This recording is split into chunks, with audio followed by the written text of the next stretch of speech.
Hello everyone, I hope आप सभी ठीक होंगे, स्वस्थ होंगे। तो आज मैं सुबह सुबह तैयार हो गई हूँ क्योंकि आज छठ पूजा है। तो आप सभी की छठ पूजा की बहुत बहुत शुभकामनाएं।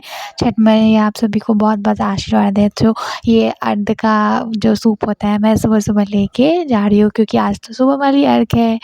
तो सूप मैंने ले लिया है और घाट पे पहुँच के सभी लोग सूर्य देवता की का इंतज़ार कर रहे हैं क्योंकि आज तो अठखेलियाँ खेलते हैं, थोड़ा लेट आते हैं।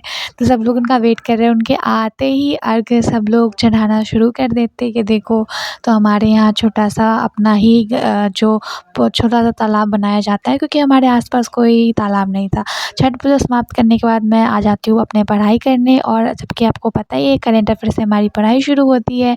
तो मैं आपको बता देती हूँ कि हम लोग TRE 4.0 के लिए रिवीजन सीरीज चला रहे हैं एवरीवन। तो आप सभी का बहुत बहुत स्वागत है मेरे यूट्यूब चैनल सफ़र विद रुचि पे। आई होप कि आप लोग भी प्रिपरेशन कर रहे हैं, और मुझे पता है कि रिज़ल्ट के इंतज़ार में प्रिपरेशन नहीं होता है, पर हम ऐसे हार मान के घर पे नहीं बैठ सकता है क्योंकि रिज़ल्ट का पता नहीं क्या आएगा। फिर भी हमें मोटिवेट तो रहना पड़ेगा, पॉजिटिव सोचना पड़ेगा। पर रिज़ल्ट के इंतज़ार में हम ऐसे बैठे तो नहीं रह सकते ना, और ऐसे भी पढ़ा हुआ कभी व्यर्थ नहीं जाता है।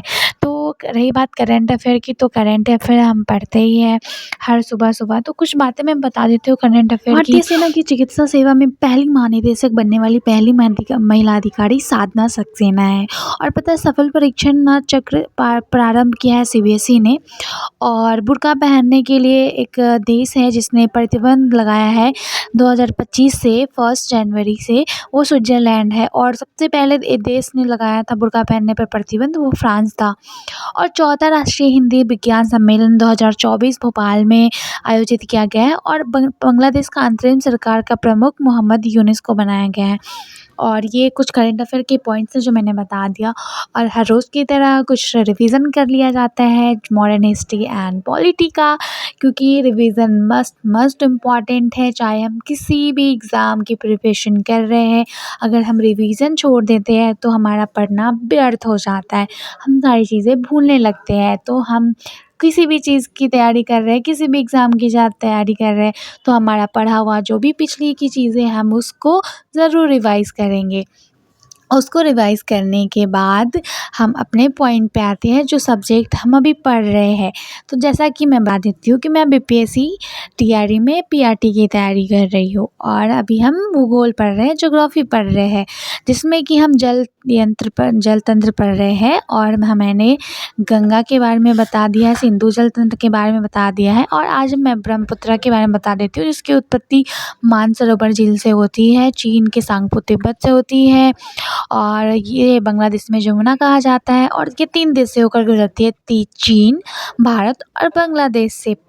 और पता है गंगा ब्रह्मपुत्र मिलके जो बनता है उसे मेघना कहते हैं। और गंगा को पद्मा भी कहा जाता है, और ब्रह्मपुत्र को जमुना, और ये दोनों मिलकर सुंदरबन डेल्टा का निर्माण करते हैं।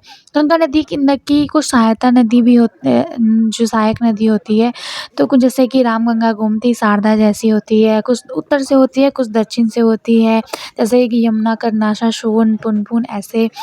और कुछ ना प्रायद्वीपीय दक्षिण भारत की नदियाँ हैं जिनके बारे में भी हम बात करेंगे, जैसे कि गोदावरी जिसे गंगा कहते हैं, ये त्र्यंबकम पहाड़ी से निकलती है, और ये 4 राज्यों से होकर गुजरती है, महाराष्ट्र, तेलंगाना, छत्तीसगढ़, आंध्र